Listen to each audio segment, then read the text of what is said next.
ایک مرتبہ سیدنا صدیق اکبر رضی اللہ تعالیٰ عنہ سرکار فرماتے ہیں کہ میں رسول اللہ کی دربار میں موجود تھا۔ میرے نبی سرکار نے اپنی انگوٹھی مبارک دی اور فرمایا اس کے اوپر نقش کرا کے آؤ، لکھوا کر کے آؤ۔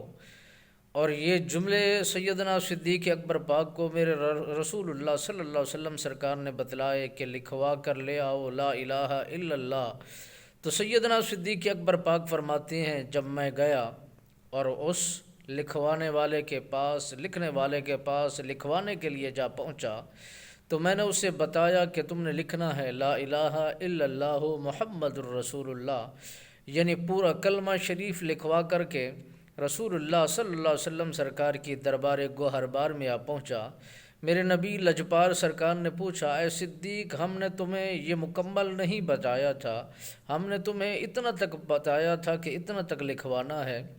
تو جناب سیدنا صدیق اکبر پاک عرض کرتے ہیں آقا یا رسول اللہ، میرا دل کا مفتی یہ تکرار کر رہا تھا اور یہ میری منشا و آرزو تھی کہ میں اپنے خالق کے نام سے اپنے محبوب لجپال نبی کو کیسے جدا کر دوں اور اس کے نام سے ان کو کیسے جدا کر دوں۔ تو میرے دل کی کیفیت نے یہ برداشت ہی نہیں کیا